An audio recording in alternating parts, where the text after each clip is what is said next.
Dans le royaume d'Harmonia, un endroit autrefois prospère et joyeux, un prince nommé Éliane observait un monde en désordre. Les rues, autrefois pleines de rire et de vie, étaient désormais silencieuses. Les habitants ignoraient les règles de vie ensemble, abandonnant peu à peu les valeurs de respect et de coopération. Étonné par ce chaos, Éliane décida de quitter son palais pour explorer le royaume.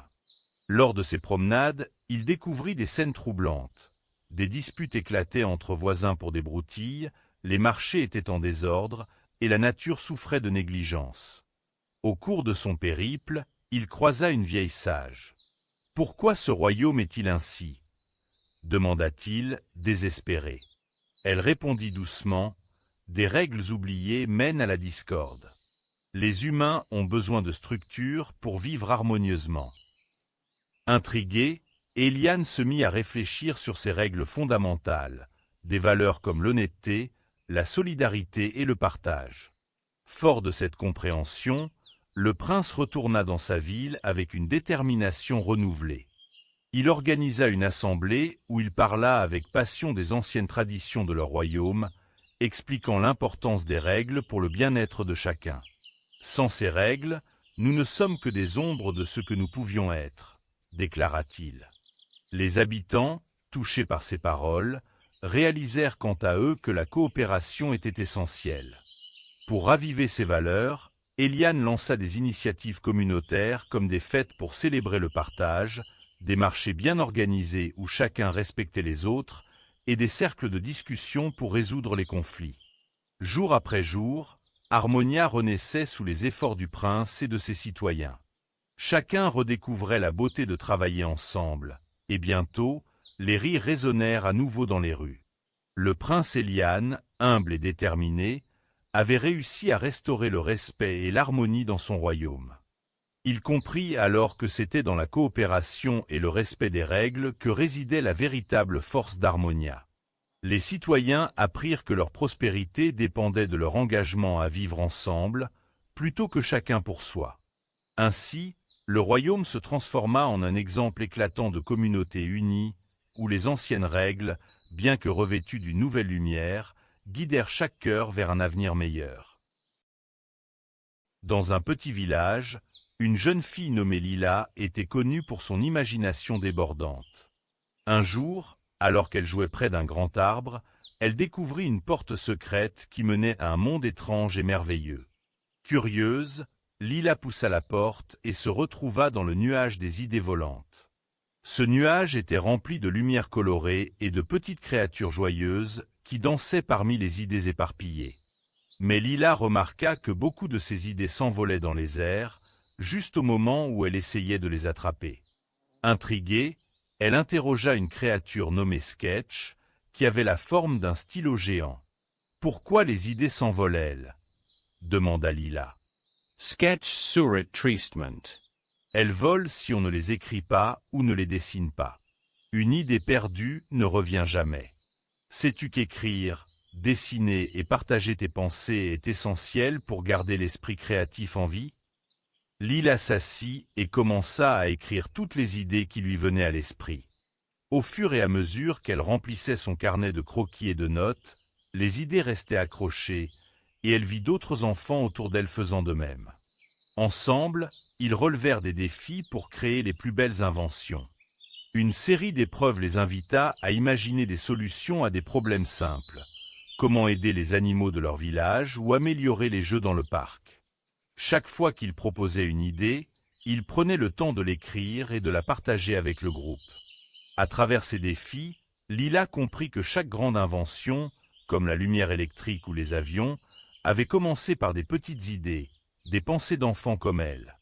Elle réalisa aussi que ces idées n'étaient pas seulement utiles, mais qu'elles pouvaient changer le monde.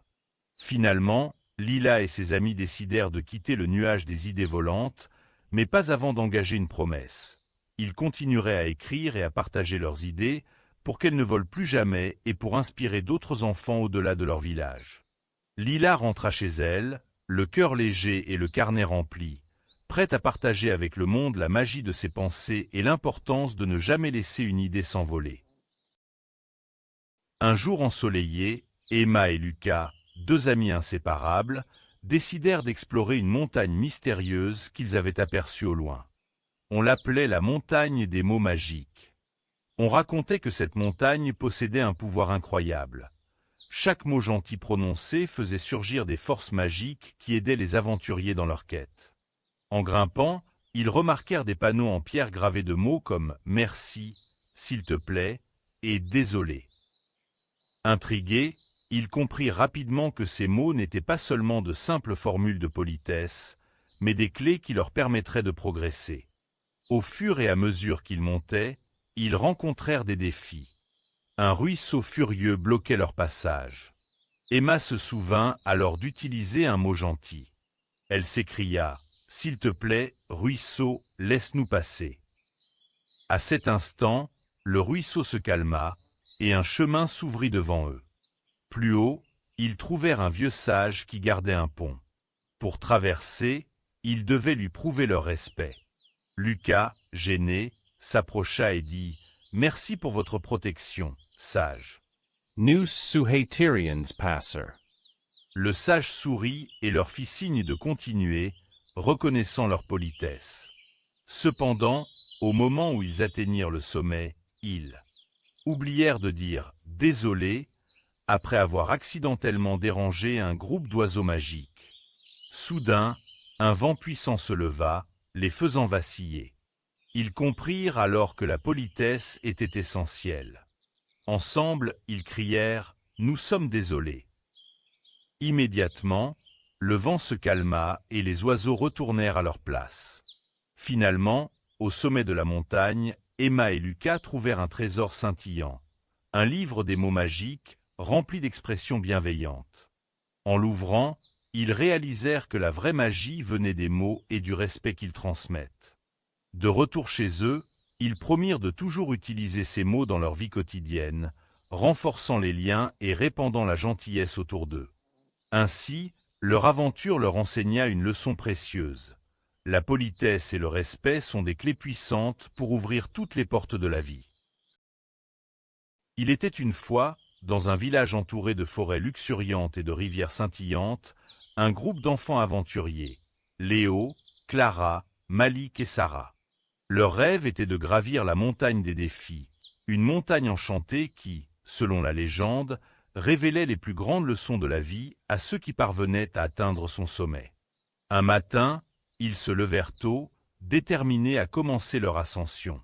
Dès qu'ils atteignirent la base de la montagne, ils rencontrèrent leur premier défi, un grand rocher bloquant le chemin.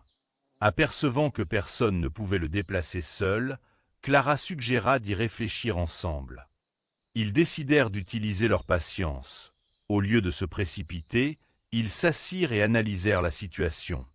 Ensemble, ils trouvèrent un moyen de pousser le rocher en comptant jusqu'à 3, ce qui leur permit de le faire rouler sur le côté. Leur première victoire fut leur patience. En poursuivant leur chemin, ils tombèrent sur un champ de fleurs étranges qui, à chaque pas, les piquaient légèrement. « Il faut être gentil avec ces fleurs », proposa Malik, et leur demander la permission de passer. Ils formèrent un cercle et, avec gentillesse, parlèrent aux fleurs. Étonnamment, les fleurs s'ouvrirent et leur permirent de passer en douceur. Ainsi, grâce à leur gentillesse, ils avancèrent. À un tournant du chemin, ils rencontrèrent un profond ravin, sans pont. Léo, avec enthousiasme, suggéra « Utilisons notre talent pour construire un pont avec des branches ». Mais ils réalisèrent rapidement qu'ils ne pouvaient pas le faire seuls et qu'ils devaient travailler ensemble.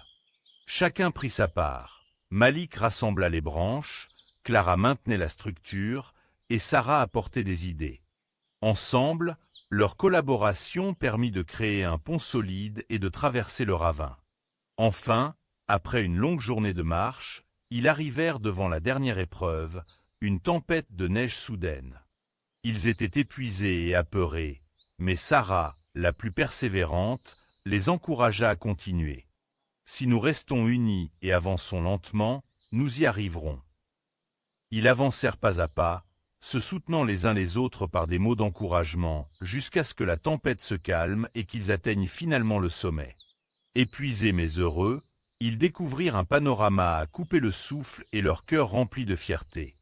Mais la meilleure récompense n'était pas le paysage. En se retournant, ils réalisèrent que chaque obstacle avait renforcé leur lien. Ils avaient appris la valeur de la patience, de la gentillesse, du travail d'équipe et de la persévérance. Ainsi, en atteignant le sommet de la montagne des défis, ils comprirent que la plus grande victoire était d'avoir appris ensemble et d'avoir conjugué leurs forces pour surmonter les obstacles de la vie. Dans un monde où tout est devenu gris, Léo, un jeune artiste rêveur, erre sur l'île des couleurs disparues. Les murs de sa maison sont ternes et l'horizon ne dévoile plus que des nuances monochromes. Chaque matin, il se réveille en se demandant comment la beauté colorée de son île a disparu et pourquoi les rires et l'émerveillement semblent avoir été engloutis par ce morne paysage. Un jour, en explorant une grotte oubliée, Léo découvre un vieux manuscrit. Ce dernier parle des couleurs primaires et secondaires, cachées aux quatre coins de l'île. Pour raviver la splendeur de son foyer, il doit entreprendre un voyage où il réussira des épreuves qui allient art et science. Chaque épreuve révélant comment les couleurs interagissent, se mélangent et influencent les émotions humaines. La première étape du voyage le conduit à la vallée des rouges, où il doit créer une œuvre d'art avec différentes nuances de rouge pour représenter la passion. Pour ce faire, il apprend à mélanger ses pigments avec de l'eau, explorant les teintes qui vont du cerise vif au bordeaux profond. En réussissant, il découvre que le rouge attire les regards et fait vibrer l'esprit avec une énergie intense. Léo poursuit ensuite vers le lac des Bleus. Là, il doit capturer la sérénité des bleus dans une composition musicale. Il s'initie à l'harmonie des sons, mélangeant les notes graves et aiguës pour évoquer des sentiments de calme et de tranquillité. En entendant la mélodie apaisante qu'il a créée, des éclats de bleu commencent à refléter la surface de l'eau, illuminant un coin de son monde. Au fil de ses épreuves à travers l'île, Léo doit également démontrer des combinaisons plus complexes. Dans la forêt des jaunes, il se confronte à un défi où il doit allier la joie et la créativité en réalisant une fresque lumineuse. Il mélange les couleurs pour créer des tons d'orange vibrants, évoquant des émotions chaleureuses. À chaque épreuve réussie, des couleurs commencent à percer le voile de gris qui enveloppe l'île. Pour atteindre l'ultime révélation des couleurs, Léo doit passer par le temple des couleurs. Ici, il apprend la théorie des couleurs et découvre comment elles influencent non seulement la perception, mais aussi les sentiments et les connexions humaines. Armé de cette nouvelle connaissance, Léo utilise tout ce qu'il a appris pour créer une grande œuvre collaborative, rassemblant les habitants de l'île pour peindre ensemble un vaste mural.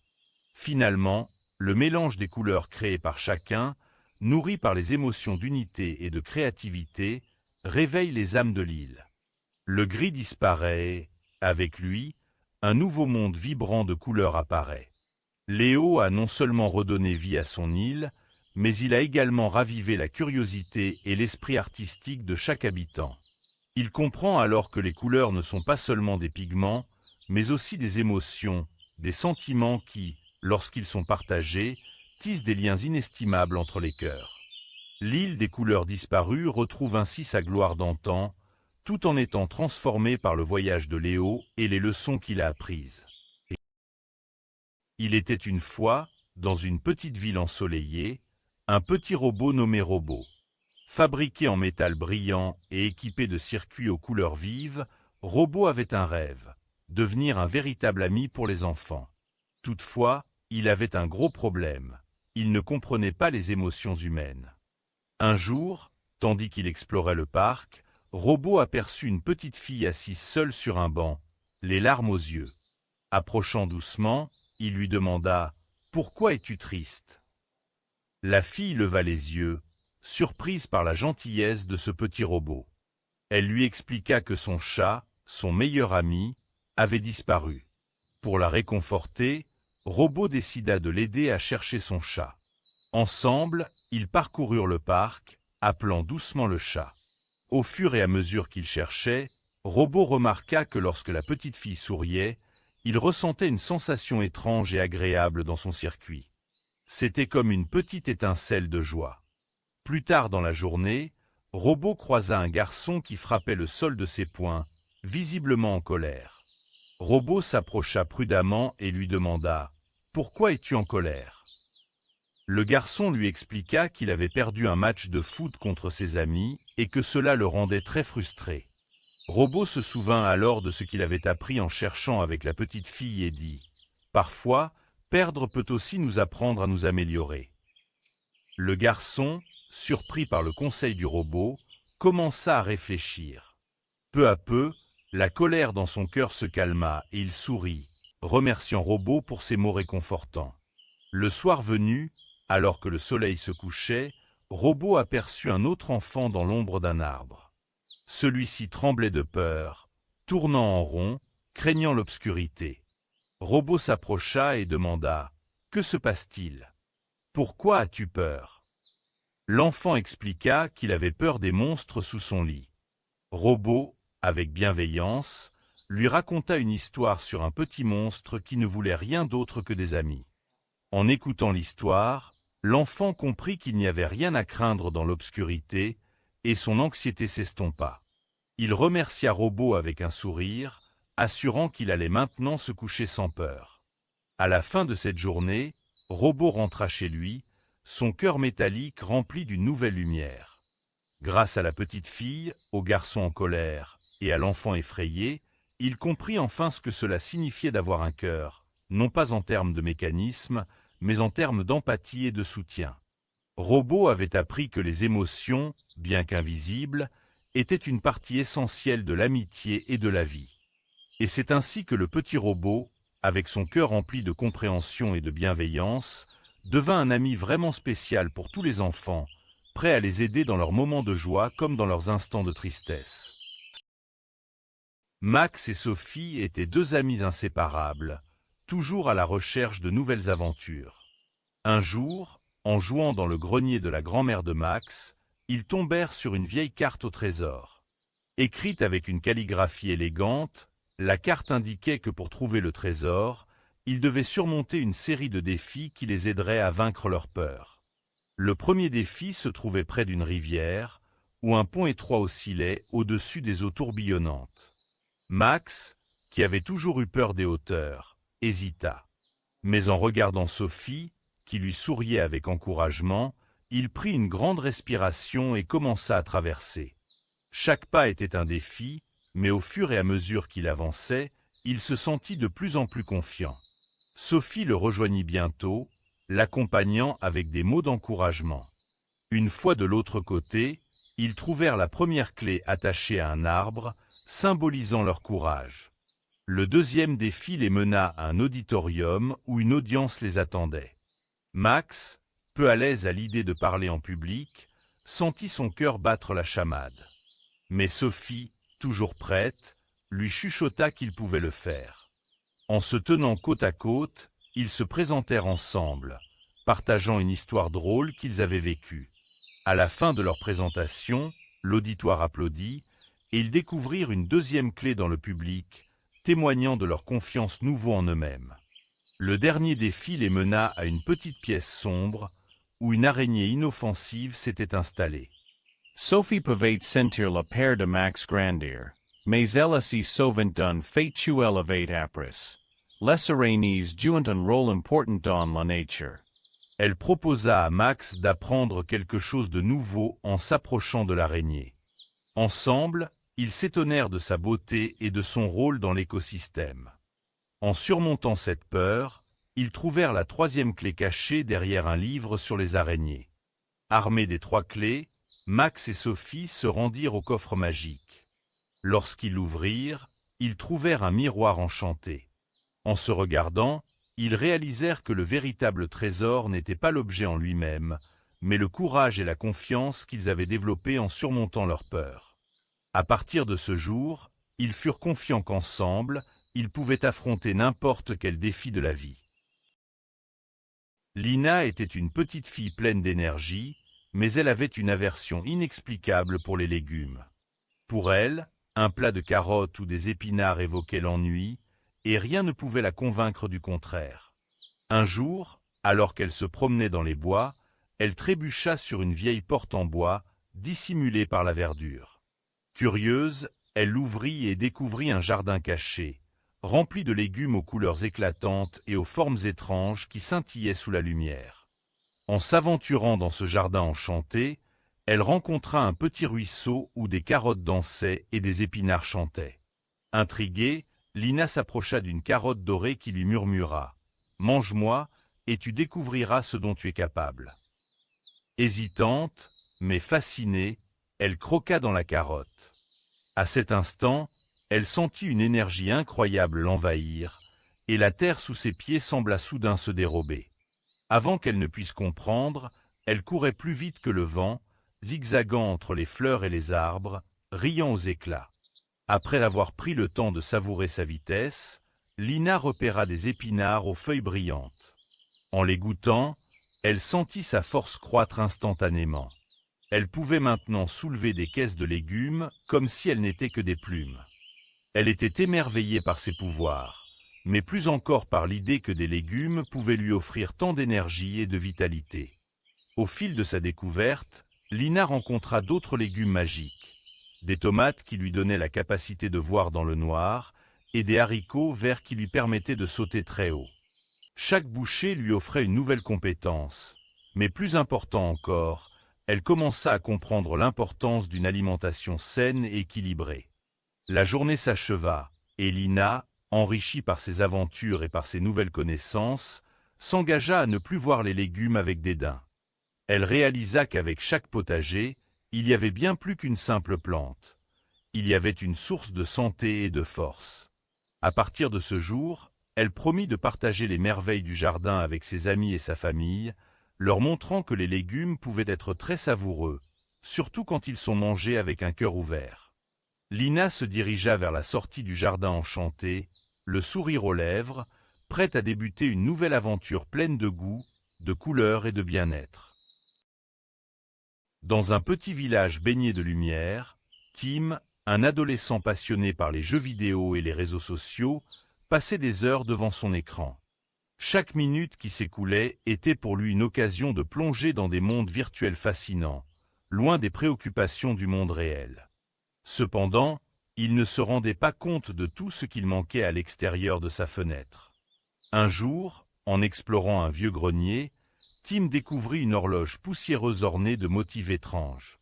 Intrigué, il l'approcha, et d'une simple pression sur un bouton, l'horloge s'illuminait. À sa grande surprise, l'horloge ne comptait pas le temps de manière ordinaire. Au lieu de cela, elle lui montrait chaque moment qu'il manquait en restant devant son ordinateur. Des rires partagés avec ses amis, des après-midi à jouer au parc, et même la beauté des paysages au fil des saisons. Émerveillé, Tim se mit à explorer le pouvoir de cette horloge. Chaque fois qu'il appuyait sur le bouton, il pouvait voir des instantanés de la vie qui se déroulaient autour de lui. Il observa des enfants jouant au football, des familles pique-niquant et des oiseaux chantant dans les arbres. À chaque vision, une notion nouvelle s'éveillait en lui, le plaisir des interactions humaines et la magie des petits moments. Fort de cette découverte, Tim commença à changer ses habitudes. Il sortait de chez lui et jouait avec ses amis, perdit la notion du temps en riant et en se livrant à des aventures en plein air. L'horloge, bien qu'énigmatique, devint son guide pour équilibrer sa vie numérique et réelle. Il apprenait non seulement à gérer son temps, mais aussi à apprécier les valeurs de camaraderie, de respect de la nature et d'épanouissement personnel. Au fur et à mesure qu'il établissait cet équilibre, l'horloge continua de lui rappeler ce qu'il avait appris. Elle affichait désormais des messages inspirants et des encouragements pour qu'il continue de passer du temps loin des écrans, à explorer les joies de la vie. Tim comprit que la technologie pouvait enrichir sa vie, mais il ne devait pas en être esclave. En fin de compte, la magie de l'horloge ne résidait pas seulement dans ses capacités extraordinaires, mais dans la leçon essentielle qu'elle lui avait transmise. Le temps est précieux et le vivre pleinement signifie parfois éteindre son écran pour se reconnecter avec le monde qui nous entoure. Grâce à sa transformation, Tim devint un modèle pour d'autres, partageant son expérience d'équilibre entre la passion pour la technologie et la beauté de la vie réelle. Il était une fois, dans une petite ville tranquille, une petite fille nommée Léa. Léa avait une profonde conviction qu'elle n'avait aucun talent. Elle regardait avec admiration ses camarades de classe, qui excellaient en chant, en danse et en sport. En revanche, elle se sentait comme une ombre, invisible et sans éclat. Un jour, alors qu'elle se promenait dans le parc, Léa aperçut une affiche colorée flottant au vent. « Bienvenue au cirque des talents cachés ». Intriguée, elle décida de s'y rendre. À son arrivée, elle découvrit un monde fascinant où les rires égayaient l'atmosphère et les enfants, chacun brillamment unique, montraient leurs dons extraordinaires. Léa regarda émerveillée un garçon jongler avec des balles multicolores et une jeune fille faire des acrobaties époustouflantes. Hésitante mais curieuse, elle s'approcha de la tente où des ateliers étaient organisés. Peut-être, se dit-elle, qu'elle pouvait apprendre elle aussi un talent. Elle commença par la jonglerie. Après plusieurs échecs et quelques balles qui tombèrent au sol, elle s'assit, découragée. Pourtant, un garçon du cirque s'approcha et lui dit « Ne t'inquiète pas, Léa. La persévérance est la clé. Chaque talent prend du temps à se développer. » Encouragée par ces mots, elle tenta à nouveau. Puis, elle essaya l'acrobatie. Elle se traîna sur le sol comme une petite limace, mais elle se releva et continua à s'exercer. Malgré sa détermination, elle n'était pas faite pour les pirouettes. Enfin, elle décida d'essayer la magie. Elle fit des tours de cartes qui laissèrent les autres enfants perplexes, mais elle ne se sentait toujours pas à sa place. Elle commençait à perdre espoir. C'est alors qu'une vieille dame, symbole de sagesse et de gentillesse, l'invita à s'asseoir à côté d'elle. « Ma chère, ne te décourage pas, car c'est souvent dans les histoires que se cachent les plus beaux talents. As-tu déjà essayé de raconter des histoires ?» Intriguée, Léa ferma les yeux et se remémora ses contes préférés, ceux qu'elle avait toujours admirés. Elle les racontait puis, timidement, elle se lança. Sa voix s'éleva, capturant l'attention de tous avec une magie nouvelle. Ses mots dansaient dans l'air, créant des images vives qui faisaient sourire, rire et même pleurer. Au fur et à mesure de la narration, les enfants du cirque réalisèrent qu'ils avaient découvert l'incroyable talent de Léa pour raconter des histoires. C'était là son don caché, un talent qui illuminait le cirque et apportait de l'émotion à tous les cœurs présents. Léa apprit alors l'importance de croire en soi et de persévérer, car chaque essai, même dans l'échec, l'avait menée à la découverte de sa véritable passion.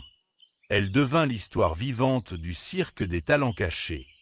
Et maintenant, elle n'était plus seulement une petite fille, mais la grande conteuse dont chaque enfant se souvenait comme celle qui avait apporté des rêves et de l'imagination au cirque. Dans un petit village ensoleillé, il y avait un petit garçon nommé Tom, curieux et plein d'énergie. Un jour, alors qu'il jouait dans son jardin, il trouva une vieille calculatrice poussiéreuse. À sa grande surprise, dès qu'il appuya sur le bouton d'allumage, la calculatrice se mit à parler. « Bonjour, Tom. Je suis Calculette et j'ai besoin de ton aide, » dit-elle d'une voix joyeuse. Tom, intrigué, s'approcha et demanda « Quel est le problème, Calculette ?» Tous les chiffres du royaume des chiffres perdus ont disparu. Sans eux, le royaume est plongé dans le chaos. Les habitants ne peuvent plus compter, ni résoudre des énigmes. Il faut agir vite pour sauver ce monde magique. Tom, bien qu'un peu effrayé, sentait que c'était une aventure qu'il ne pouvait pas laisser passer. Il monta sur le dos d'un nuage moelleux, accompagné de Calculette. Ils survolèrent des paysages colorés jusqu'à atteindre le royaume des chiffres perdus, où l'air était rempli de rires et de couleurs, mais aussi d'inquiétude. La première énigme qu'ils durent résoudre se trouvait devant la grande porte du château des Nombres. Un grand dragon, gardien de la porte, se tenait là, avec une énigme mathématique gravée sur son écu. « Je suis un nombre pair. Si tu m'ajoutes 2, je deviens 10. Quel est ce nombre ?» Tom réfléchit un instant. « Si je soustrais 2 de 10, ça doit être 8, s'écria-t-il. Les Dragon rugit de plaisir. Quoi reste, petit héros?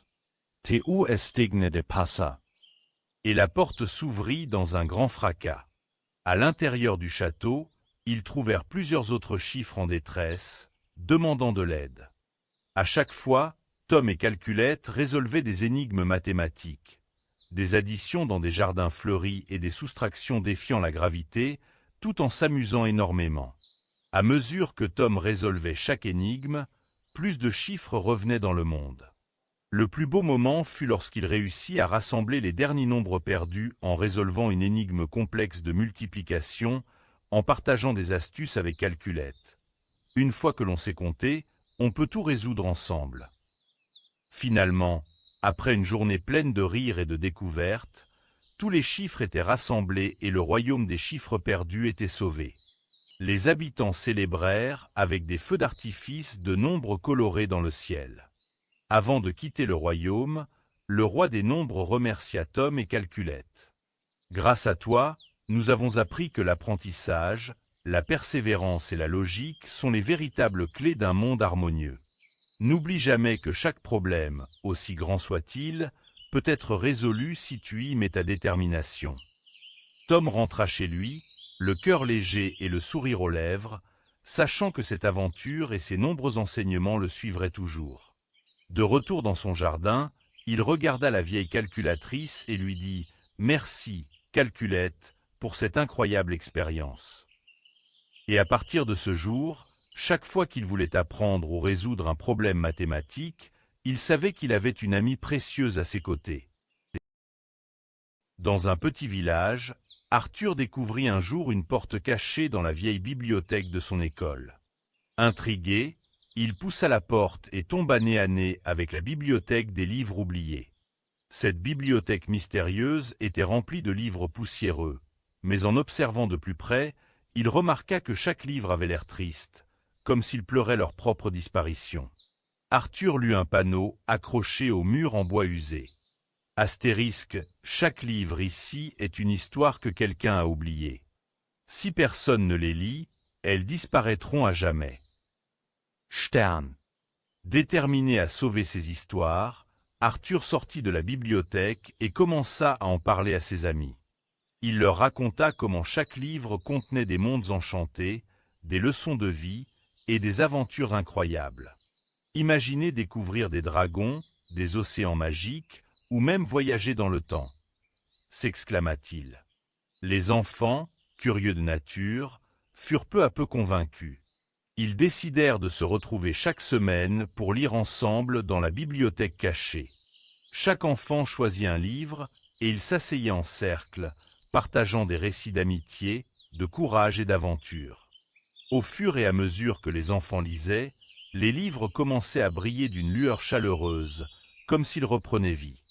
Arthur expliqua l'importance de redonner vie aux histoires oubliées et de partager la magie de la lecture avec d'autres.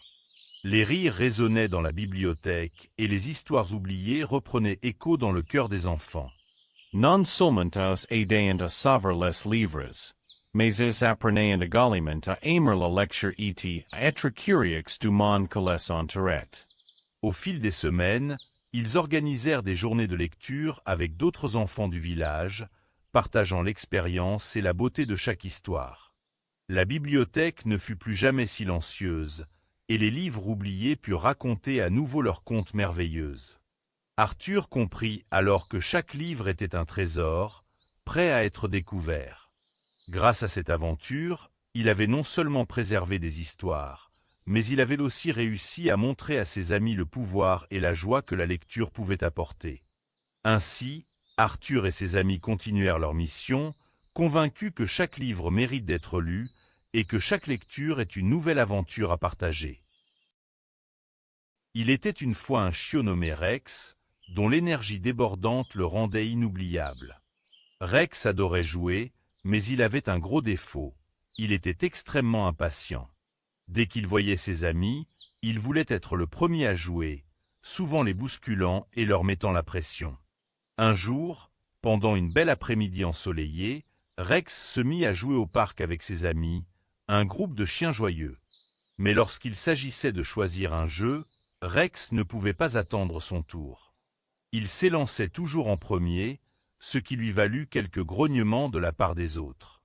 Un jour, un vieux chien sage, nommé Max, s'approcha de Rex et lui dit « Rex, jeune chiot, tu apprends plus si tu attends ton tour. La patience est une vertu qui rend le jeu encore plus amusant. » Rex éclata de rire, ne croyant pas un mot de ce que Max disait. Pourtant, le lendemain, Rex se retrouva face à une nouvelle situation. Sa maîtresse avait préparé de délicieux biscuits. Rex, tout excité, commença à grignoter un biscuit tout chaud, mais sa maîtresse lui expliqua « Attends qu'il refroidisse, Rex. C'est bien meilleur quand tu attends un peu. » Mais Rex, dans sa hâte, ne l'écouta pas et brûla sa langue. La douleur du biscuit brûlant et le goût désagréable lui firent comprendre que parfois, il valait mieux attendre pour savourer le meilleur. Enfin, un jour de pluie, Rex s'assit sur le balcon, regardant ses amis jouer dehors. Il était impatient de les rejoindre, mais la pluie le retenait. En attendant, il se mit à réfléchir aux mots de Max. « Tout vient à point à qui sait attendre », pensa-t-il. Il se mit à observer la danse des gouttes de pluie. Chaque goutte tombait avec élégance, et il se rendit compte que tout avait son temps, même le jeu. Quand la pluie s'arrêta finalement, Rex ne se précipita pas immédiatement. Dans une petite ville, un enfant nommé Lucas passait ses journées à jouer avec ses jouets. Mais un jour, en fouillant dans le grenier, il découvrit une porte cachée menant à un monde incroyable, le royaume des jouets cassés. Ce royaume était habité par des jouets abandonnés, tristes et poussiéreux, qui erraient sans but. Lucas, intrigué et un peu attristé par leur état, décida d'explorer davantage. Les jouets lui racontèrent leurs histoires, lui expliquant comment ils avaient été oubliés par leurs anciens propriétaires. Chacun d'eux, qu'il s'agisse d'un ours en peluche déchiré ou d'un robot défectueux, avait une personnalité et une histoire unique. Touché par leur récit, Lucas se sentait de plus en plus concerné. Il comprit alors que ces objets avaient de la valeur, non seulement pour leur prix, mais aussi pour les souvenirs et la joie qu'ils avaient apportés à d'autres enfants.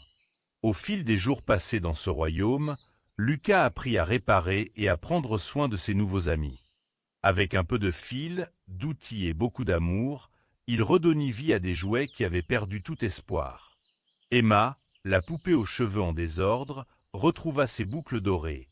Max, le robot rouillé, remit son armure argentée étincelante. Chaque réparation était une célébration de la durabilité et de la responsabilité, et chaque jouet remerciait un message puissant d'importance de prendre soin de ce qui nous entoure. Lucas réalisa que le respect et la considération pour les objets, même ceux que l'on considère comme cassés, sont essentiels. Dans ce monde magique, il apprit qu'un simple geste peut faire toute la différence. En promettant de ramener ses valeurs chez lui, il décida de partager son expérience avec ses amis, leur enseigne l'importance de réparer plutôt que de jeter et d'apporter de l'attention aux choses qui pourraient sembler sans valeur. Ainsi, Lucas devint un ambassadeur du royaume des jouets cassés, portant avec lui un message précieux. Chaque objet mérite une seconde chance et chaque jouet a une histoire à raconter. En retournant dans le monde réel, il s'assura que ses jouets seraient toujours traités avec respect, et il comprit que la véritable magie réside dans la façon dont nous prenons soin des choses qui nous entourent. Dans un petit village paisible, vivait un petit garçon nommé Lucas. Lucas avait toujours été captivé par les contes de fées et les histoires fantastiques que lui racontait sa grand-mère. Il s'endormait chaque nuit en rêvant d'aventures extraordinaires, mais trop souvent, il se retrouvait coincé dans des rêves où il n'avait pas le contrôle. Un soir, alors qu'il feuilletait un vieux livre poussiéreux dans le grenier de sa grand-mère, il tomba sur un chapitre mystérieux intitulé « Le secret des rêves lucides ». Intrigué, Lucas lut attentivement chaque mot. Le livre parlait d'un monde incroyable où l'on pouvait contrôler ses rêves et vivre des aventures sans limite. Le lendemain, Lucas décida d'essayer ce que le livre suggérait. Chaque nuit, il se répétait avant de s'endormir « Je vais comprendre mes rêves ». Au fil des nuits, il commença à réaliser qu'il pouvait devenir un véritable explorateur de son monde onirique. À chaque page tournée, il se sentait de plus en plus puissant.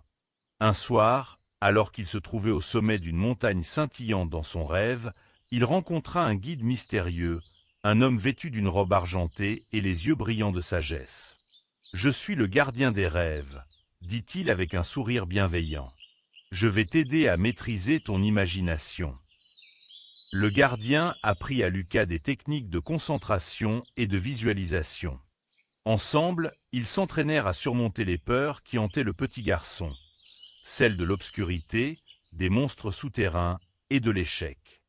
Lucas comprit rapidement que chaque peur pouvait être transformée en une merveilleuse aventure. Dans un rêve, il se retrouva face à un dragon rugissant. Au lieu de fuir, il apprit à lui parler et ils devinrent amis. Dans un autre, il se retrouva sous l'eau, entouré de créatures marines fascinantes, ce qui lui apprit à respirer dans les profondeurs de son imagination. Au fur et à mesure de leurs aventures, Lucas gagna en confiance. Il découvrit que son imagination n'avait pas de limite et qu'il pouvait créer des mondes où il se sentait en sécurité et libre. Le gardien lui expliqua aussi que ses voyages n'étaient pas seulement des divertissements, mais des moyens de gérer ses émotions et de mieux se connaître. Un soir, alors qu'il s'éveillait d'un rêve particulièrement palpitant où il sauva un royaume en détresse, Lucas comprit qu'il était désormais capable d'affronter la vie réelle avec le même courage qu'il avait montré dans ses rêves.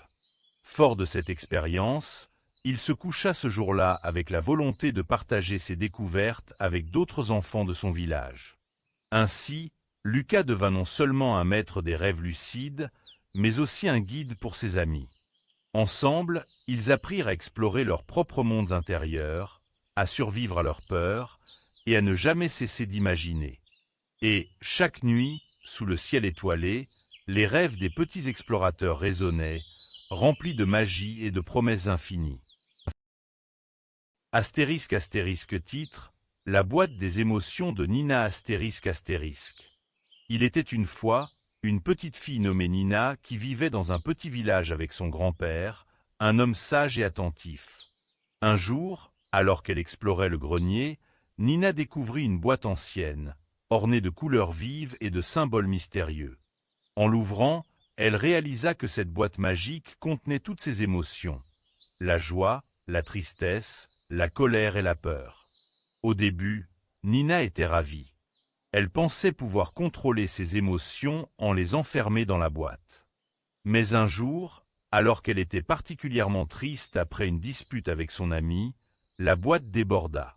Les émotions s'échappèrent dans un tourbillon de couleurs éclatantes, envahissant la pièce et créant le chaos.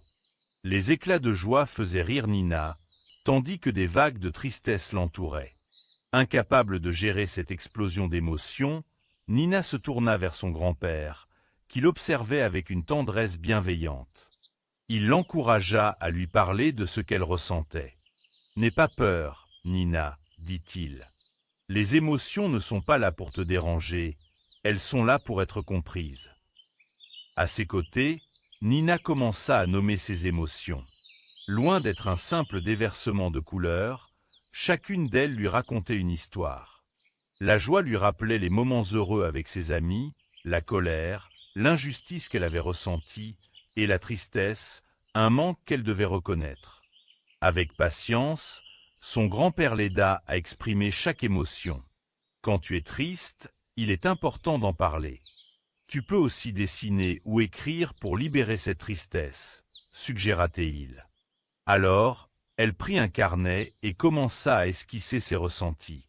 À chaque coup de crayon, la tristesse se transformait, devenant plus légère. Avec le temps, Nina apprit que garder ses émotions enfermées était comme stocker des secrets. Elles avaient besoin de lumière, d'air et surtout d'expression. Sa boîte, autrefois source de chaos, devint un symbole de son parcours, un souvenir précieux où chaque émotion trouvait sa place dans sa vie. Finalement, Nina réalisa qu'aucune émotion n'était mauvaise, et qu'en partageant ses sentiments, elle grandissait et développait des liens plus profonds avec les autres. La magie de la boîte résidait dans la liberté d'exprimer ce qu'elle ressentait. Ainsi, Chaque émotion retrouvait son équilibre et la boîte devint le trésor de son cœur. Grâce aux leçons de son grand-père, Nina se leva chaque jour prête à affronter ses émotions, sachant qu'elles étaient toutes les bienvenues.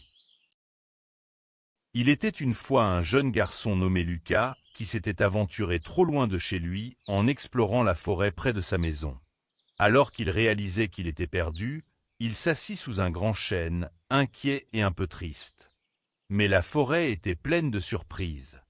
Sur un coup de vent, un renard rusé s'approcha de lui. « Ne crains rien, jeune homme, » dit le renard avec un sourire malicieux. « Je vais te montrer l'ingéniosité. Regarde autour de toi. Chaque arbre, chaque pierre a une histoire. Utilise tes yeux et ton esprit pour trouver un chemin. » Lucas observa alors la forêt avec un nouvel éclairage. Il remarqua un sentier recouvert de feuilles qui semblait mener quelque part. En continuant son chemin, il rencontra un hibou sage perché sur une branche. « Bonjour, Lucas, » hocha le hibou. « Écoute bien, la sagesse vient de l'observation. Écoute le murmure du vent et laisse-le te guider. La nature parle si tu as l'esprit ouvert. » Inspiré par les mots du hibou, Lucas se tut et prêta attention aux sons autour de lui. Il pouvait entendre le chant des oiseaux et le craquement des branches. Ces signaux lui indiquaient la direction à prendre. Poursuivant son voyage, Lucas tomba sur un écureuil agité qui s'affairait à rassembler des noix. « Tu vois, » dit l'écureuil, « l'organisation est essentielle pour survivre. L'automne arrive et il faut être prêt pour l'hiver. Prends le temps de te préparer et de planifier. » Écoutant ce conseil, Lucas commença à penser à son propre chemin de retour et à ce qu'il devait faire pour le retrouver. Armé de ces leçons précieuses, l'ingéniosité du renard, la sagesse du hibou et l'organisation de l'écureuil, Lucas éclaircit les pensées dans son esprit. Il était prêt à affronter le défi et à retrouver son chemin. En combinant tout ce qu'il avait appris, il trouva une manière astucieuse de retracer ses pas en suivant les éléments de la nature. Les empreintes laissées dans la terre, la direction du soleil et le bruit de la rivière. Finalement, après une aventure pleine d'apprentissage, Lucas aperçut son village au loin. Il était de retour chez lui, mais cette expérience avait changé sa perception du monde. Il avait compris que la nature était une grande école, remplie de sagesse et d'enseignements. En regardant la forêt une dernière fois, il savait qu'il porterait toujours avec lui les leçons des animaux qui parlent. Et ainsi, Lucas rentra chez lui, le cœur léger, prêt à respecter et à protéger la beauté de la nature qui l'entourait. Il était une fois, dans un petit village bordé de montagnes, une jeune fille nommée Lila. Curieuse et aventureuse, Lila passait ses journées à explorer la nature, à rêver de contrées lointaines et à s'interroger sur les mystères de l'univers. Un jour, en jouant près d'un ruisseau, elle découvrit une porte scintillante dissimulée sous un épais feuillage qui semblait l'inciter à entrer. En poussant la porte, Lila se retrouva au pays des chiffres oubliés, un royaume coloré où chaque chiffre était animé d'une personnalité unique. Elle rencontra le numéro 1, un leader courageux qui s'efforçait de rassembler son peuple, et le 2, un duo joyeux qui faisait toujours rire tout le monde. Cependant, Lila remarqua que l'endroit était en détresse. Les chiffres étaient en danger d'extinction car les habitants d'un monde voisin avaient oublié leur importance. Au milieu de ce chaos, Lila apprit qu'une mystérieuse sorcière était à l'origine de cette amnésie. Elle avait caché les chiffres dans des énigmes complexes, et seuls ceux qui avaient la capacité de penser logiquement et de persévérer pouvaient les retrouver. Déterminée à restaurer l'équilibre, Lila se mit en quête des chiffres manquants. Au fur et à mesure de son voyage, Lila devait résoudre divers défis mathématiques. Par exemple, elle accepta un défi d'ajout et de soustraction proposé par le 3, un chiffre espiègle caché dans un labyrinthe. Pour le libérer, Lila dut utiliser toute son ingéniosité pour calculer la combinaison parfaite, prouvant ainsi qu'elle comprenait la valeur de chaque numéro. Sa prochaine rencontre fut avec le 4, un chiffre pragmatique qui lui apprit à mesurer les distances. Ensemble, ils devaient traverser une vallée empoisonnée en utilisant des fractions pour déterminer la quantité juste de boue à éviter. La jeune fille comprit rapidement que chaque chiffre, du 5 au 9, avait des leçons précieuses à lui enseigner. En résolvant les énigmes, elle découvrit l'importance des mathématiques dans de nombreux aspects de la vie quotidienne. Grâce à sa persévérance et son désir d'apprendre, Lila réussit à libérer tous les chiffres, unissant leurs forces pour faire face à la sorcière. Dans une confrontation finale rassemblant tous les chiffres, ils combinèrent leurs pouvoirs pour créer une grande équation qui déstabilisa la sorcière. Une fois vaincue, elle fut obligée de rendre aux habitants de son monde la mémoire de l'importance des chiffres. Lila retourna chez elle, le cœur rempli de gratitude et de sagesse, sachant que les chiffres ne sont pas que des symboles, mais des amis qui apportent ordre et sens au monde. Elle promit de partager ses aventures et d'apprendre à tous que les mathématiques peuvent être fascinantes et pleines de magie. Ainsi, dans le pays des chiffres oubliés, l'équilibre fut restauré, et les chiffres reprirent leur place indispensable dans la vie des habitants, grâce à une jeune fille courageuse et déterminée. Il était une fois, dans la charmante ville des mots perdus, où les rues étaient pavées de lettres et les maisons construites avec des phrases enchâssées, un petit garçon nommé Léo. Léo avait une passion pour les mots. Il adorait écouter les histoires racontées par les vieux sages du village et s'amuser à inventer ses propres contes. Mais un jour, il remarqua quelque chose de bizarre. Le ciel était devenu de plus en plus gris et les lettres commençaient à disparaître du firmament. Intrigué, Léo décida d'enquêter. Il se rendit à la place des lettres, où il trouva une foule d'inquiets. Les habitants parlaient avec colère et impatience, utilisant des insultes qui, de façon surprenante, provoquaient la disparition des lettres du ciel. Chaque insulte qu'ils lançaient emportait avec elle une lettre de leur monde.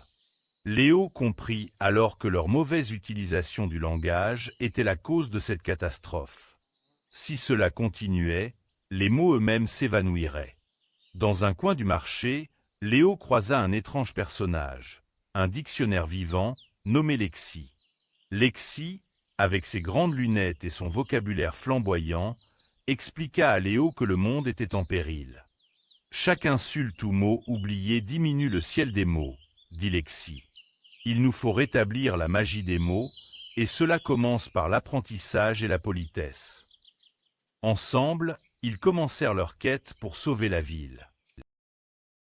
Il était une fois, dans une ville où les nuages dansaient au rythme des émotions humaines, deux enfants, Lucas et Mia, qui découvrirent un jour un vieux livre dans le grenier de leur grand-mère.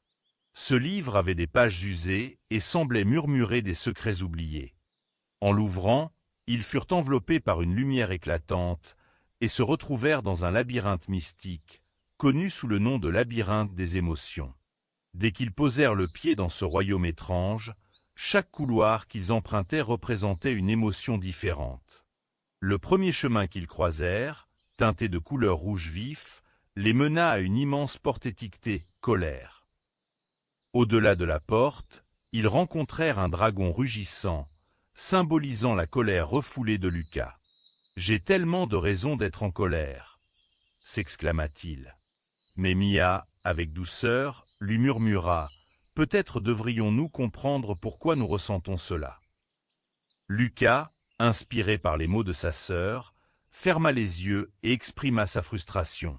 À cet instant, le dragon apaisa son rugissement et la porte s'ouvrit, les laissant avancer. En continuant, ils se retrouvèrent face à un couloir bleu profond, annonçant la tristesse. Là, un océan d'angoisse les attendait. Mia se mit à pleurer, « Je me sens si seul parfois. » Lucas, touché par la vulnérabilité de sa sœur, la prit dans ses bras.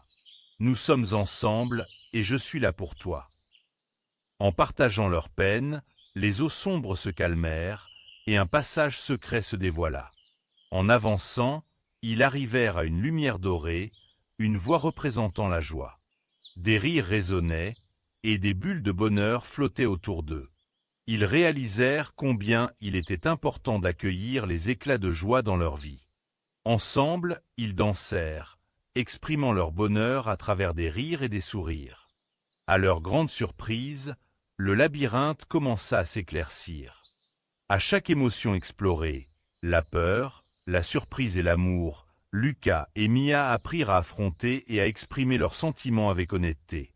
Ils découvrirent que chaque émotion avait sa place et que comprendre leurs propres ressentis les aidait non seulement à avancer dans le labyrinthe, mais aussi à renforcer leurs liens fraternels. Finalement, après avoir traversé le labyrinthe, ils atteignirent une grande porte dorée marquée du mot « acceptation ». En l'ouvrant, ils se retrouvèrent dans le jardin lumineux où leur aventure avait commencé. Le livre, désormais fermé, brillait d'une lueur chaleureuse. Lucas et Mia se regardèrent, reconnaissant que la clé pour sortir du labyrinthe était l'honnêteté envers leurs émotions et la compréhension de soi.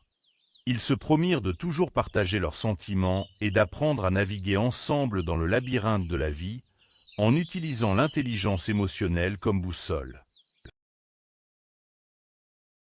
Dans une petite ville entourée de collines verdoyantes, un jeune garçon nommé Léo passait ses nuits à observer le ciel étoilé, fasciné par la beauté des constellations qui dansaient au-dessus de lui.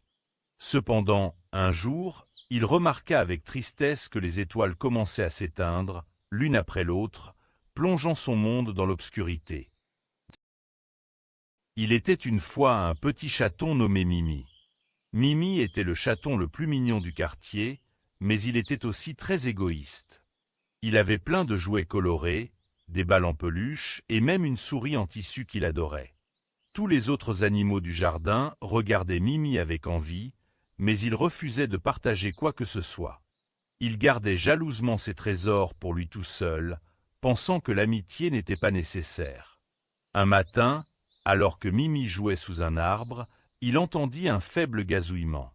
Curieux, il s'approcha et découvrit un petit oiseau blessé, tombé de son nid. L'oiseau avait une aile cassée et semblait avoir besoin d'aide. Mimi, étonné, hésita. Il se fallait de décider. Allait-il ignorer l'oiseau comme il avait toujours ignoré les autres animaux, ou allait-il lui venir en aide?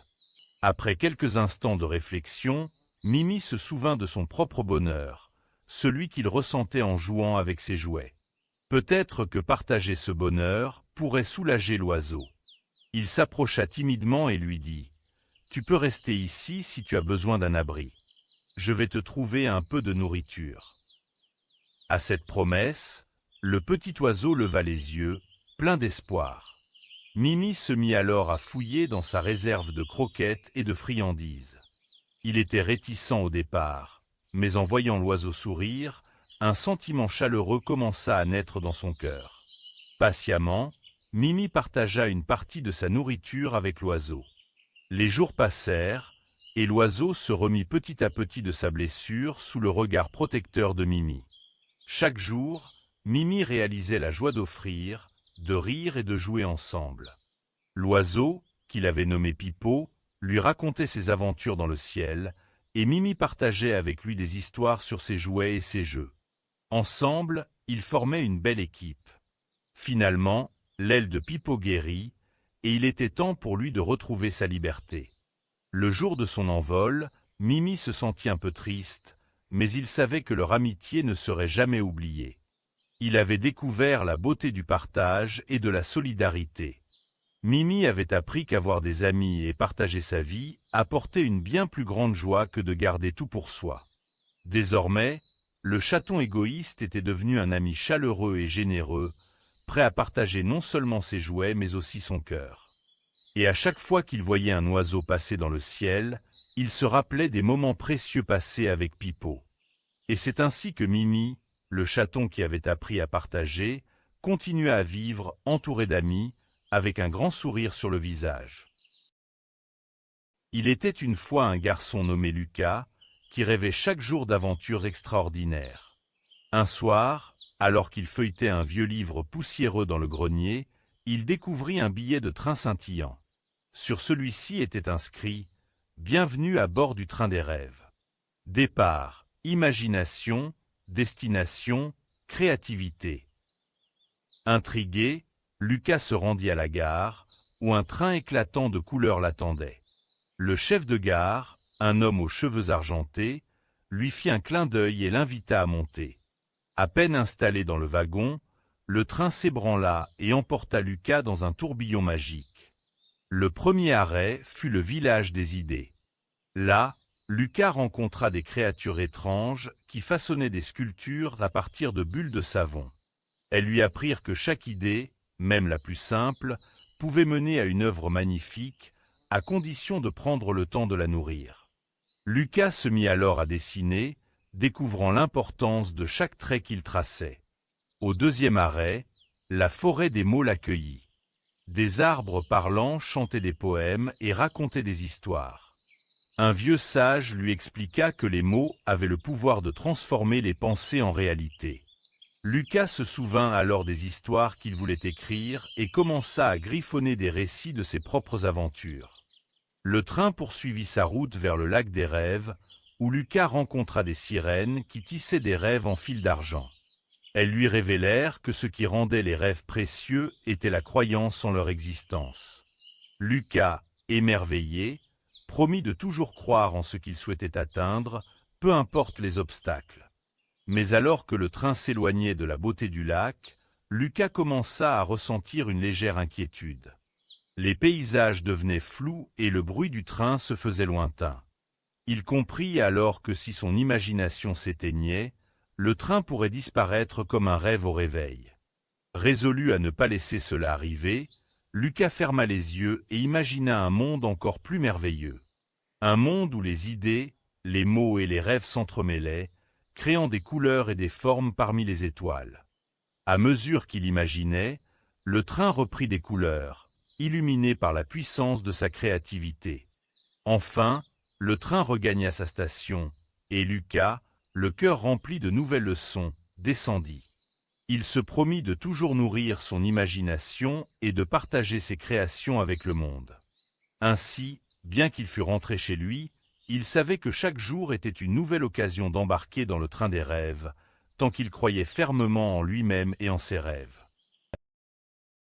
Dans un coin perdu de l'univers, une petite fille nommée Zoé adorait explorer. Un jour, pendant une de ses aventures, elle tomba dans un monde fascinant appelé la forêt des formes géométriques. Tout autour d'elle était merveilleux.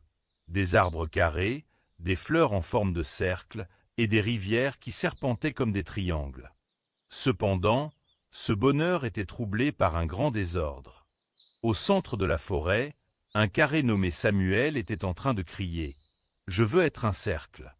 Je suis fatigué d'être un simple carré. » En l'écoutant, un triangle nommé Tara s'écria « Et moi, je ne veux plus être un triangle.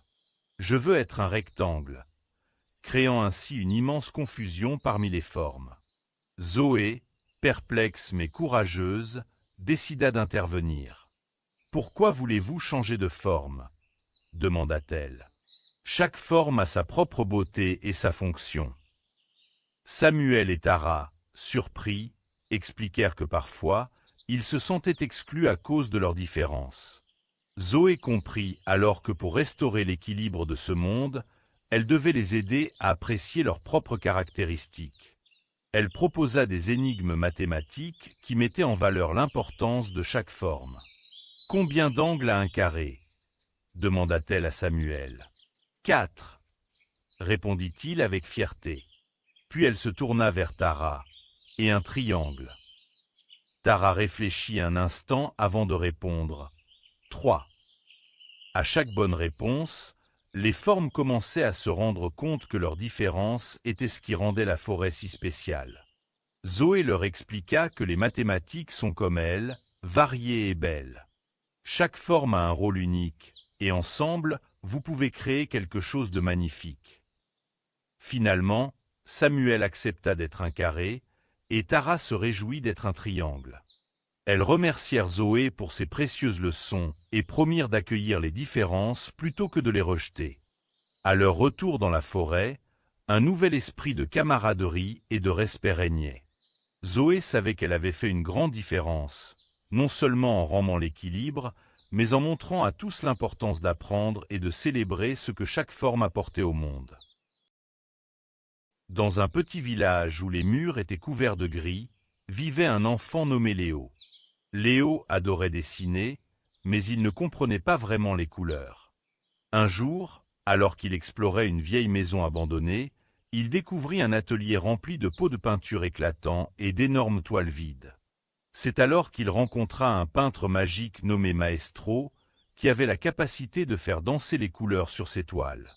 Maestro sourit à Léo et lui dit « Savais-tu que chaque couleur a une histoire, une émotion et un pouvoir ? Viens, je vais te montrer. » Lors de leur première épreuve artistique, Maestro lui présenta la couleur bleue. « Regarde, Léo, le bleu évoque la sérénité et la paix. Que ressens-tu quand tu vois cette couleur ?» En peignant un ciel azur, Léo ressentit une douce tranquillité. Il comprit alors que l'art pouvait transmettre des sensations sans mots. Dans leur deuxième épreuve, Maestro lui montra le rouge.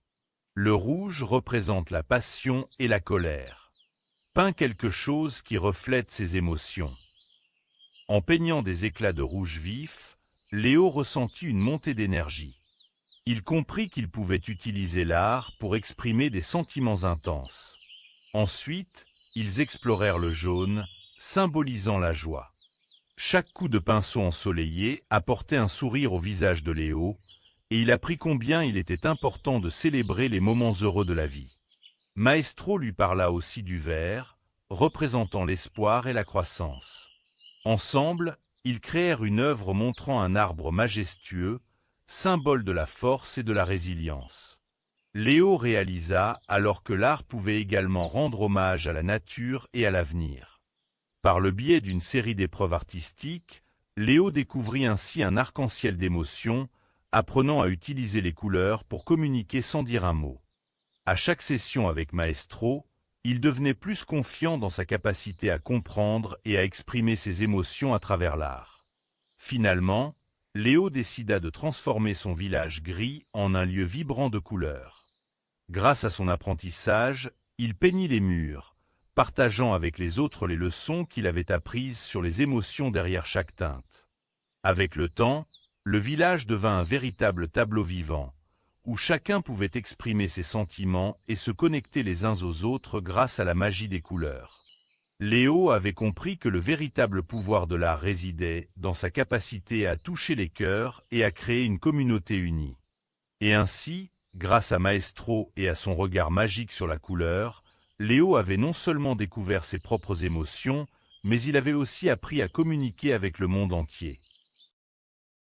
Dans un monde lointain, un petit garçon prénommé Lucas vivait dans un village vibrant de couleurs, mais il avait remarqué quelque chose d'étrange. Les bruits familiers de la vie quotidienne, les éclats de rire des enfants, le chant des oiseaux et même le léger murmure du vent avaient disparu. Lucas décida de partir à la découverte du désert des sons perdus, une légende que les anciens murmuraient avec une pointe de tristesse. En traversant les dunes de sable doré, Lucas se rendit compte que tout autour de lui était silencieux. Le silence était assourdissant, frappant ses oreilles comme un voile pesant. Pourtant, au cœur de cette mer de silence, il était déterminé à retrouver les sons qu'il chérissait tant. Sa première rencontre fut avec une étrange citrouille qui semblait vibrer. Lorsqu'il s'approcha et toucha sa surface, une mélodie douce jaillit de l'intérieur. Émerveillé, Lucas comprit qu'il devait écouter attentivement pour déchiffrer les secrets que le désert renfermait. Il se mit à pratiquer l'art de l'écoute, s'assoyant sur le sol chaud et fermant les yeux pour mieux ressentir l'énergie qui l'entourait. Au fil de ses explorations, il trouva un vieux tambour caché sous des rochers. Quand il frappa dessus, un écho puissant résonna dans l'air, et avec ce son, des souvenirs refirent surface. Il se mit à danser, réalisant la joie que la musique pouvait apporter. Chaque rythme qu'il découvrait était une leçon sur l'importance de partager des moments ensemble et de célébrer la vie. En continuant son chemin, Lucas s'arrêta près d'un ruisseau invisible. Bien qu'il n'entendît rien, il s'agenouilla et toucha l'eau. Le mouvement des vagues produisit des éclats de lumière, et subitement, il entendit le doux murmure de l'eau qui s'écoulait. Il comprit que souvent, Il fallait prêter attention aux subtilités de la vie pour découvrir la beauté cachée dans le quotidien. Avec chaque son retrouvé, un rire éclatant, le chant des oiseaux ou le bruissement des feuilles dans le vent, Lucas apprit l'importance du silence. Il réalisa que le silence n'est pas seulement l'absence de bruit, mais un espace propice à l'épanouissement des sons. Finalement, il compléta son voyage avec un cœur rempli de gratitude et une oreille attentive. Lorsque Lucas franchit le bord du désert, les sons recommencèrent à revenir dans son monde. Les rires résonnèrent à nouveau, la musique s'éleva dans les airs, et le vent fredonna des mélodies douces. Il rentra chez lui, transformé par cette aventure, prêt à partager avec les autres non seulement les sons retrouvés, mais aussi la compréhension qu'écouter attentivement est la clé pour savourer la vie.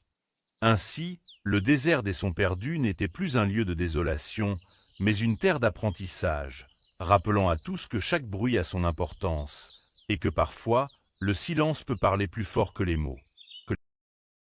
Il était une fois une petite fille nommée Héloïse, qui vivait dans un village ensoleillé où les saisons se succédaient avec grâce.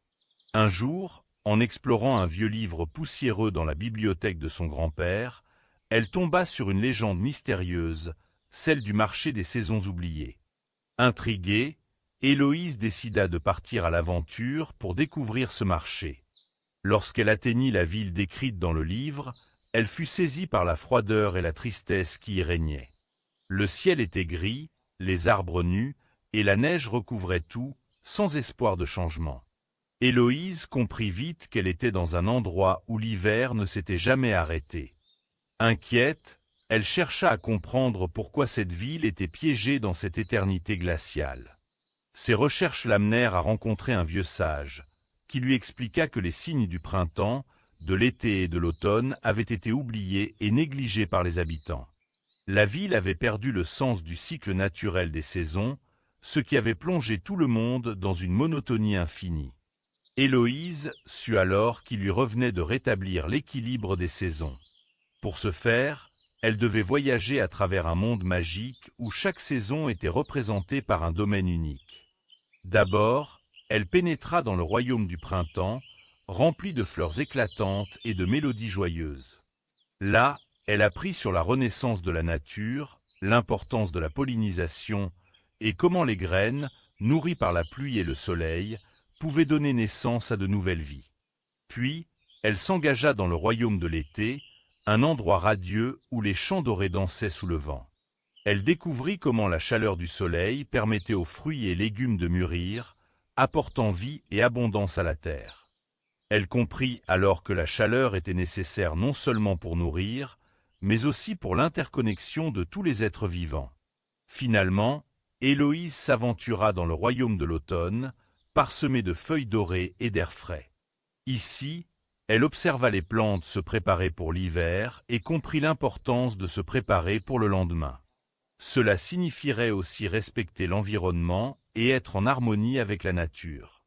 Avec ces nouvelles connaissances, Héloïse retourna au cœur de la ville. Elle invita les habitants à redécouvrir le cycle des saisons en organisant un festival où chacun pouvait partager ses expériences et son savoir. Ensemble, ils plantèrent des graines, décorèrent les rues de fleurs printanières et célébrèrent la chaleur de l'été et la beauté des feuilles d'automne. Peu à peu, la ville se transforma. La neige commença à fondre, dévoilant un paysage riche et vibrant. Le cycle des saisons reprit son cours, et avec lui un profond respect pour la nature et l'environnement. Héloïse se sentit fière de ne pas seulement avoir sauvé la ville de l'hiver éternel, mais d'avoir appris et partagé l'importance du monde naturel. Ainsi, la légende du marché des saisons oubliées ne parlait plus d'un hiver sans fin, mais d'une ville où l'équilibre des saisons était célébré chaque année, unis pour préserver l'harmonie et la beauté de la nature. L'aventure d'Héloïse serait racontée de génération en génération, transmettant les valeurs d'apprentissage scientifique et de protection de notre précieuse planète. Dans un petit village, un garçon nommé Léo découvrit un jour que son ombre agissait de manière étrange. Tandis qu'il jouait sous un grand chêne, son ombre semblait danser et s'étirer de façon indépendante, quittant sa position pendant qu'il restait immobile. Intrigué, Léo se mit à enquêter. Au fil de ses observations, Léo remarqua que chaque objet autour de lui, de la vieille brouette à la petite lapine du jardin, avait son propre ombre qui se mouvait différemment.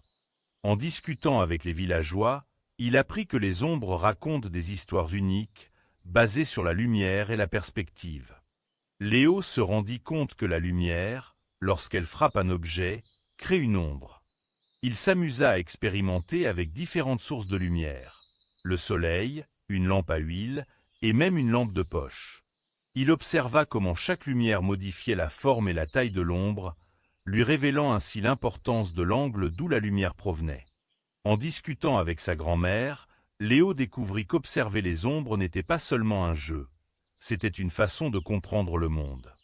La science est comme une ombre, expliqua sa grand-mère. Elle ne se montre qu'aux yeux qui savent la chercher. Léo eut alors une idée. Il invita ses amis à un « festival des ombres » où chacun pourrait venir avec des objets et découvrir comment leurs histoires d'ombres variaient. Ensemble, ils éclairèrent des formes avec des lanternes et dessinèrent des silhouettes fascinantes. Chaque ombre représentait une façon de voir le monde, différente, mais tout aussi valable.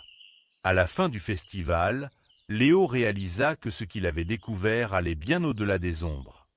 Il comprit également l'importance de regarder les choses sous différents angles, tant par l'observation que par l'écoute des histoires des autres. Ce fut un moment d'ouverture d'esprit et de curiosité, des valeurs qu'il s'engagea à partager au-delà de son village. Ainsi, Léo, avec son ombre danseuse, avait appris à voir le monde différemment, révélant les beautés cachées des lumières et des ombres. Il était une fois une petite fille nommée Eléa, qui vivait dans un village paisible entouré de forêts et de rivières scintillantes. Un après-midi, alors qu'elle explorait un vieux grenier, elle découvrit un miroir ancien, couvert de poussière. En s'approchant, Eléa sentit une étrange chaleur émaner de la surface du miroir. Lorsqu'elle s'y regarda, elle ne vit pas seulement son reflet, mais une multitude d'Eléa, chacune représentant une version différente d'elle-même. Intriguée, Eléa toucha le miroir, et un doux éclat de lumière l'enveloppa. Sodain elfut transporti don un monde magique, ochak version dl meme postulate un vi different, and function de choi chu elevate fate et de decisions chu elevate prizes. Dans un petit village tranquille, un jeune garçon nommé Lucas vivait entouré de nombreux objets dans sa maison. Un jour, alors qu'il s'ennuyait, il décida d'explorer le grenier poussiéreux de sa maison. À sa grande surprise, chaque objet qu'il découvrit s'animait et lui parlait. Premièrement, il rencontra une vieille montre à gousset. « Bonjour, Lucas, » dit-elle d'une voix claire. « Je suis ici pour te parler du temps. Le temps est ce qui structure ta journée et ta vie. Apprends à en faire bon usage. » Intrigué, Lucas posa des questions sur le temps, et la montre lui expliqua comment il était mesuré, l'importance de la ponctualité et comment le temps, comme une rivière, s'écoule sans retour. Lucas comprit l'importance de gérer son emploi du temps pour accomplir ses rêves. Ensuite, il découvrit un réfrigérateur. « Et, petit, » lança-t-il, « je suis souvent négligé, mais ma mission est cruciale. Je te parle de la conservation des aliments. Savais-tu que certains aliments peuvent se gâter rapidement s'ils ne sont pas correctement conservés ? » Lucas écouta attentivement alors que le réfrigérateur lui expliquait la science derrière la chaîne du froid et les principes de la nutrition. Il réalisait qu'une bonne alimentation était essentielle pour sa santé. Puis, ses yeux se posèrent sur une lampe de bureau. « N'oublie pas la lumière, Lucas !» s'exclama-t-elle. « Je suis ici pour te parler de l'électricité, cette énergie qui éclaire ta vie. Chaque fois que tu allumes une lumière, tu utilises des principes scientifiques fascinants. » La lampe lui enseigna le fonctionnement des circuits électriques, la différence entre courant alternatif et courant continu, tout en lui faisant une démonstration de l'importance de l'énergie renouvelable. Lucas commença à saisir à quel point la science était présente partout dans sa vie quotidienne. À chaque conversation, Lucas se sentait de plus en plus curieux. Les objets de sa maison étaient non seulement des objets, mais également des porteurs de connaissances et de leçons essentielles. Il s'engagea à poser davantage de questions, à explorer davantage et à partager ses savoirs avec ses amis. Finalement, Lucas comprit qu'il était important de toujours garder l'esprit ouvert et curieux, d'apprendre des histoires cachées derrière les choses, car c'était là que résidait la véritable magie du monde qui l'entourait.